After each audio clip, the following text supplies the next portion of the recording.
Kapag ganitong nakakulong lang tayo sa mga bahay-bahay, kinakailangan natin pagpawisan paminsan-minsan. Aba, galaw-galaw para hindi pumanaw. Ayan. Hashtag Balikalindog Program.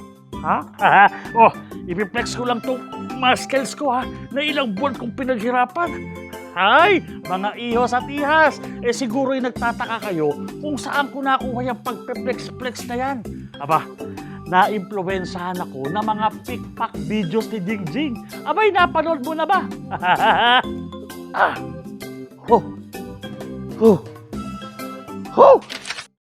Flex ko lang yung premium account ko sa Netflix.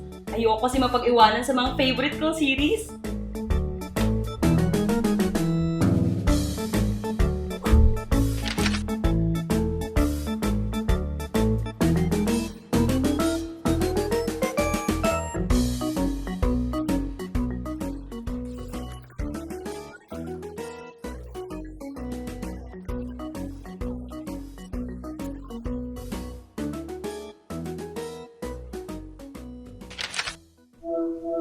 Bestie, patingin nga ng biceps mo. Ha? Bakit? Parang wala namang pinagbago, bestie. Akala ko kasi maskulado ka na eh. Ang dalas mo kasi mag-flex sa mga pick-pack videos mo. Ano ka ba, bestie? Sa panahon ngayon, dapat lagi kang may resibo. Sana all may mula sa mga premium subscriptions. Ako, bestie, always push for premium. Investment yun eh.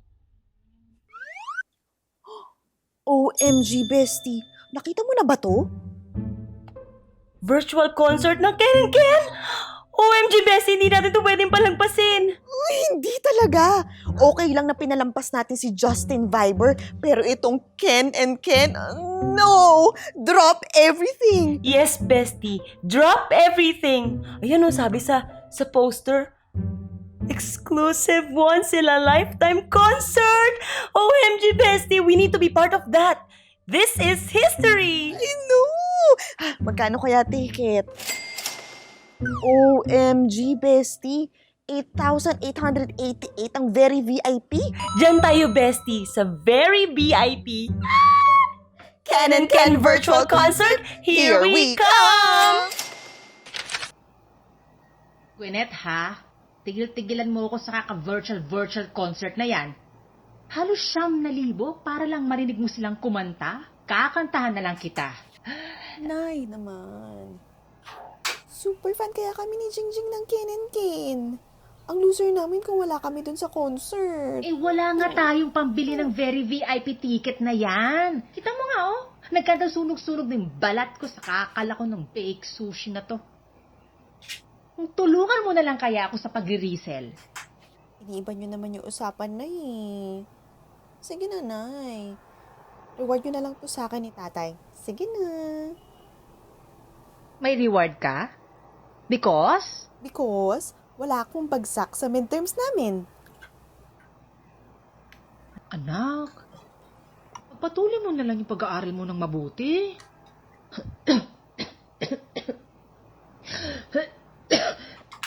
Nay, okay ka lang ba?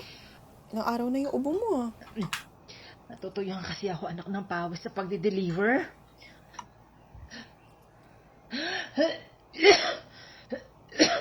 Hala, Nay, baka akong ano na yan? Hindi, wala to.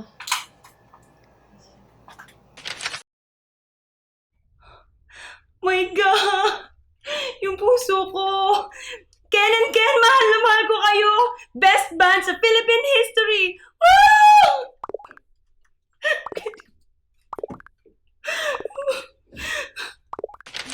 Ay, dapat nasa Ken & Ken virtual concert din ako eh. But yeah, to all the fans like me that can't afford the ticket, I feel you.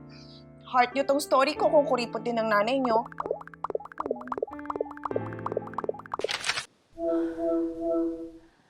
Feeling ko nasa heaven pa rin ako.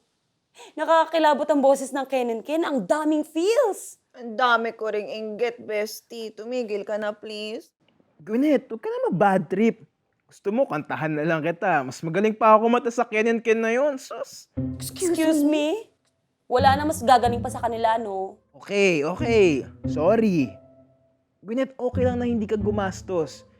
Isipin mo, ilang kaban na rin ng bigas na mabibili mo sa 8,888 pesos. So, sinasabi mo bang nag-aksaya lang ako ng pera? Ganon? Hindi naman, Jing. Hindi naman talaga mabibili yung happiness mo. Pero pwede kasi natin makuha sa mas murang halaga yung makapagpapaligaya sa atin. Ken and Ken yun, Aaron. Hindi pwedeng mura kapag mahal mo. Oo, change topic na. Hey, Aaron, nakuha ba yung package na binigay namin kanina? Ay, oo! Thank you pala sa inyong dalawa. Sobrang sarap ng cookies and cupcakes. Kayo nag-bake nun? Cookies sa akin, tapos cupcakes kay Bestie. Solid! Bakit kaya hindi nyo gawing negosyo to? Patok to sa market for sure. Pastime lang naman namin yan, no? Tsaka yun, pantanggal stress. Sayang naman. Malaki kikitain nyo rito tapos pwedeng ako na rin yung delivery boy nyo. Wala naman sa isip namin magnego-negosyo eh. Baking is just a hobby, kaya dapat fun-fun lang. Ang sarap talaga. Tsaka, kinilig ako kasi niregaluhan ako nung crush ko. Pakita nga ng kilig. Bestie? Hello, sobrang miss ko na po yung kaldereta nyo. Balik na po kayo dito. Ay, hindi pa nga pwedeng bumiyahe. Ay, tuturo ko na lang sa nanay mo yung secret recipe ko. Tay, hindi na nga ho ako nakakapagluto sa dami ng order na baked sushi. Ay, ayaw mo ba nun? Mas maraming order, mas maraming kita. Mas marami ding pagod. Hello, parang namamayat ka. Di ka ata kumakain eh. Resulta lang yan ng kakaplex ko. Aba, galaw-galaw din kapag may time. Ay, good job ka dyan, Lo. Dapat laging healthy. Nay, okay ka lang? Parang lumalala na yung ubo mo ha. May panlasa at pang-amoy ka pa rin ba? Kaya meron pa naman ho, pero parang lalagnatin ho ako. Nay, kung magpa-swab na po kaya kayo. Ako anak, mahal yun. Parang nangangati na rin yung lalamunan ko ah. Ako nga rin po eh.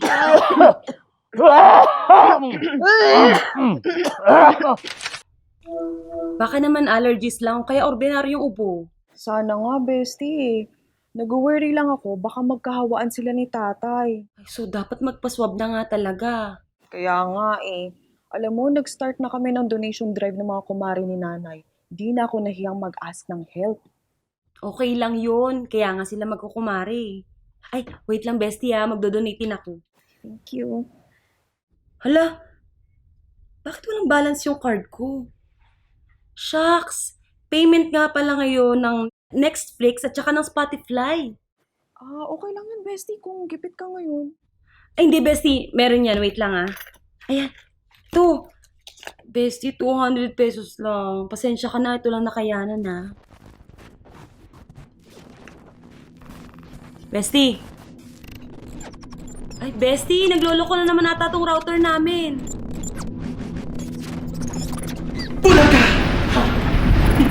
Ay, Pokemon! Che! Pokemon ka dyan! Wala kang makikita sa Japan na kagaya ko. Sa Samar, Leyte, at Bohol ang rumarampa ang beauty ko. OMG! Tarsier!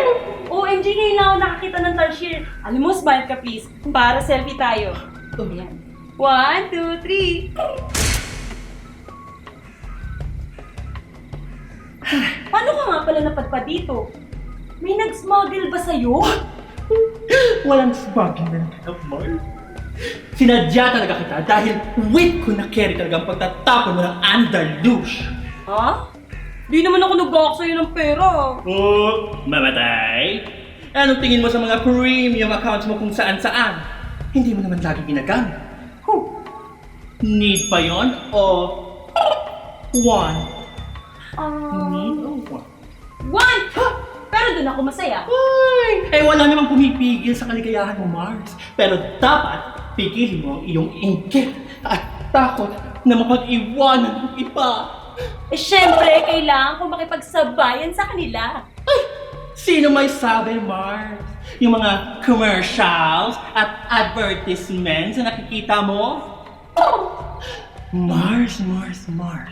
Huwag mo silang gayahin na gumagastos ng pera para sa mga bagay na hindi naman talaga nila gusto. At para lang mapa-impress ang mga taong hindi naman talaga nila like. So what do you want me to do? Mars. Wag puro spend. Dapat marunong ka rin mag-earn. Earn para smooth ang ikot ng Andalus. Ang hirap kayang kumita ng pera ngayon. Yan ang rason ng tamad, Mars. Buksan mo ang mata at isip mo and for sure, you'll come up with a good idea na pwedeng maging Bakit naman ako maniniwala sa isang advice ng unggoy? Squeeze me! Hindi ako unggoy. A tarsier is the smallest primate in the world, pero hindi ako unggoy! At lalong hindi kita inuunggoy!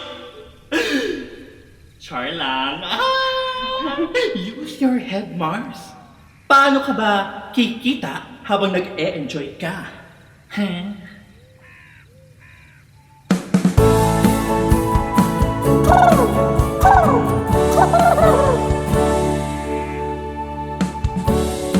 Ingat ka sa kaka-flex. Di mo knows nega ang effects.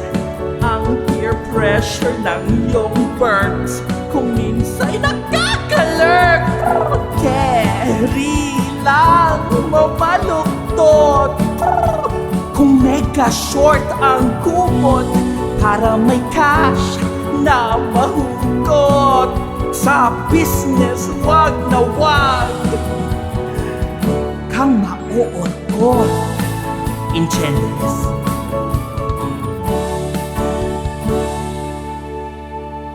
Alam mo, tama ka. Pasensya ka na sa kagagahan kung makisabay sa iba, ha? No need to say sorry, Mars. Just do what you need to do.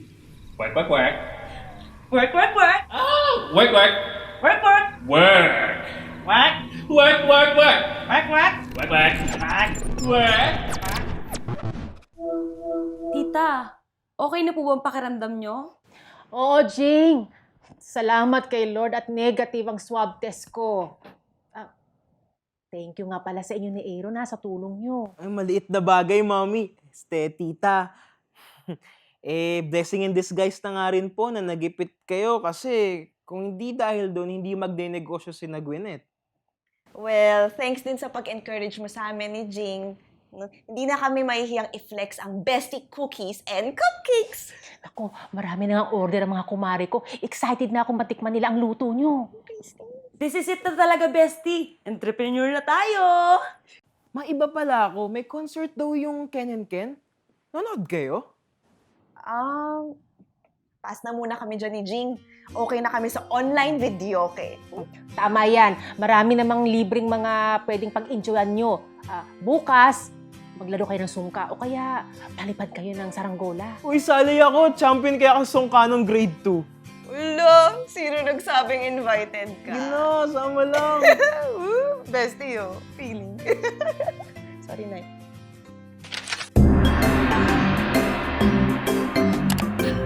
Katulad pa rin ng dati, meron na naman akong vlog. At sa vlog ko na ito, may special guest na naman ako. Ay nako, huwag na nating patagalin pa dahil excited na akong makaututang dila itong ating bisita dahil tuturuan niya tayo kung paano kumita ng pera.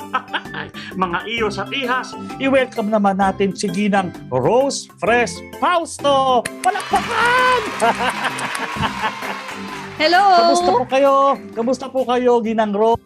Mabuti naman po ako, Lolo Sally. At kayo naman, kumusta kayo? Nakita ko, naka-outfit pa rin kayo ng pang-workout, ah. Ay, Okay siyempre, na okay. kinakailangan po nating magbanat ng kaunting buto, ano? Para humaba po ang ating buhay. Ay, Miss Rose, meron po akong katanungan. Paano nga ho ba kumita ng pera ang mga kabataan ngayon?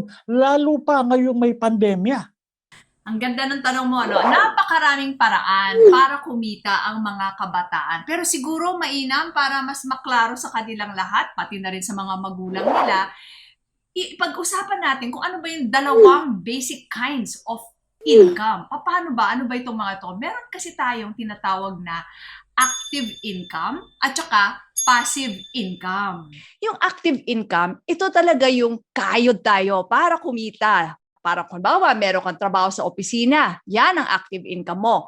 Meron kang negosyo, yan ang active income mo. Yung passive, ano naman yung passive? Ito naman yung mga income na hindi ka na kailangang kumayod talaga. Kasi yung naipundar mo na pera, siya na yung kumikita para sa iyo. Siguro nga, ang magandang tawag dito sa passive income para sa mga kabataan, ito yung chill na income. Ah, Diba? ang ganda ng chill income, ha? Mm-mm. Mag-enjoy po ba yung mga kabataan na yan kung mag-iipon sila at yung hobbies po ba nila ay maaari nilang gamitin para kumita ng pera? Alam mo, maganda na itanong mo yan kasi yung mga hobbies ninyo ngayon, mga bagets dyan, ay bagets masyado yatang dated, ano? Yun yung mga panahon namin yun ang tawag. Yung mga kabataan dyan, mga millennials, Gen Z, tignan nyo na kung ano yung mga hobbies nyo ngayon kasi alam nyo kung bakit. Yan ang clue ninyo kung saan kayo magiging magaling. Kung papaano nyo ma-observe yung second basic law of money which is, are you ready? Huh? Get only into a business that you understand and seek advice only from competent people. Ang ibig sabihin niyan, hindi komo si kapitbahay, kumikita ng maayos dito sa kanyang tindahan o kaya restaurant, papasukin mo na rin. Dapat, meron kang kaalaman tungkol doon, hindi pwedeng gaya-gaya lang. So ngayon, yung sinabi mo kanina, di ba, yung mga hobbies nyo, yung mga kinagigiliwan nyo, yan ang magiging clue. At siguro maganda, ituro din natin yung gustong-gusto kong hinihiram yung filosofiya ng mga Hapon. Ang tawag nila dito ay Ikigai. Ate Guy? Ikigai. Ay, Bilmanian ako, sorry Lolo Sally.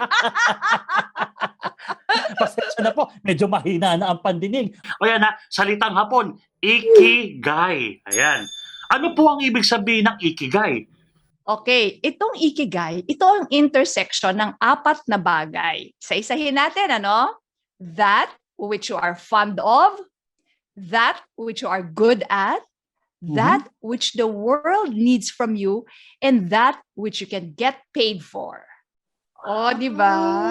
Maganda nga So, ang ibig pong sabihin nun, kunwari po ay meron akong apo na mahilig mag-live stream o mahilig pong mag-record ng mga kanta at ilalagay sa YouTube, pagkakakitaan po nila yung mga yon. Correct. At yung apo mo, di ba? Siya, tsaka yung kanyang bestie, magaling silang gumawa ng cookies and cupcakes. Yan. At kung halimbawa, giliw na giliw sila, alam mo kasi ganito yun, Lolo Sally. Kung giliw na giliw tayo sa ginagawa natin, parang we're in the zone. Tapos hindi yung teka, mahina na kita ngayon, give up na kagad. Hindi Kasi you like doing it, so you just continue doing it. At syempre, yung mga tao, nararamdaman nila yan Kesyo sa serbisyo o sa cookies, mararamdaman nila the love that you put into your product. Ay, dako, Ginang Rose, ano ho ba ang maipapayo ninyo sa mga magulang para makonvince po nila yung mga anak nila na magsimula ng maliit na negosyo? Maganda na tanong mo yan. Kasi lalo na ngayon, pandemya, dami ng oras, Oh. Ngayon, kahit nga yung mga pumapasok sa eskwelahan, kasi hindi na talaga tayo pumapasok physically, So, pwede niyong gamitin yung mga spare time nyo, gagawa nyo na yung paraan. Paano kayo kumita? Lalo na pag summer. Alam mo, yung mga anak ko noon, ganyan mahihilig sumayaw, nagturo sila ng mga summer dance lessons. Gagamitin nyo, encourage nyo. The parents should encourage their children to get into something that they are good at, they are fond of, And it can help something, it can give something to the world at kikita pa sila. Alam mo, kahit sa maliit lang mag-uumpisa yan. Maya-maya, lalago yan at hindi mo alam, baka later on, siya na ang maging next Taipan. Pero, meron lang akong isang warning. Hindi naman warning, more of a reminder. Habang kumikita na tayo dito sa, parang active income na nila yan kasi kayod nila yan, di ba? Kahit na una, sideline lang. Pero dapat, basta meron kang kikitain, magtatabi ka na lagi, Lolo Sally, para mapundaran mo na yung iyong passive income. Di ba, syempre lahat tayo gusto natin may chill income tayo pag tanda natin. Syempre. Ayan mga ihos at ihas, narinig nyo mula kay Ginang Rose na kinakailangan ay bata pa lang tayo ay simulan na nating mag-ipon at magtabi ng ating pera para sa ating future. Maraming salamat po sa inyo, Ginang Rose. Ang ganda po ng mga sinabi ninyo. Tatandaan po namin yung active at passive na income para naman meron tayong chill income pag tumatanda na, hindi po ba? Kaya mga iyos at iyas tatandaan ninyo yung sinabi ni Ginang Rose. Huling kataga po, mga huling payo para po sa ating mga kabataan na nanonood sa atin po ngayon. Ganito kasi ako nga ang tawag nga sa akin FQ mom. FQ means your ability to make sound decisions and actions in managing your money. It is the IQ and EQ of handling money. So, ganito yon Lolo Sally. Kung minsan kasi, na-inspire tayo. Sabi ni Lolo Sally, ganun. Sabi ni FQ Mom, ganun. Pero wala pong mangyayari kung hindi nyo gagawin. So sana, meron man lang kahit isa na natutunan nyo dito sa pag-uusap namin ni Lolo Sally, gawan nyo na ng paraan. Gawin nyo na. Action. Ang high FQ kasi, hindi lang puro dito. Sa action din. Ayan, nakita nyo ang sinabi ni Ginang Rose. Kaya mga kabataan, mga iyos at iyas, kumilos tayo ngayon. Hindi pwedeng may pandemya at titigil tayo. Kailangan na nating kumilos. Yan. Muli, maraming salamat po sa inyo, Ginang Rose. Mga iyos at iyas, palakpakan naman natin si Ginang Rose. Ayan, paano? Kita-kita tayo muli dahil dito sa vlog ko, lahat kasali. Paalam! Salamat, Ginang Rose!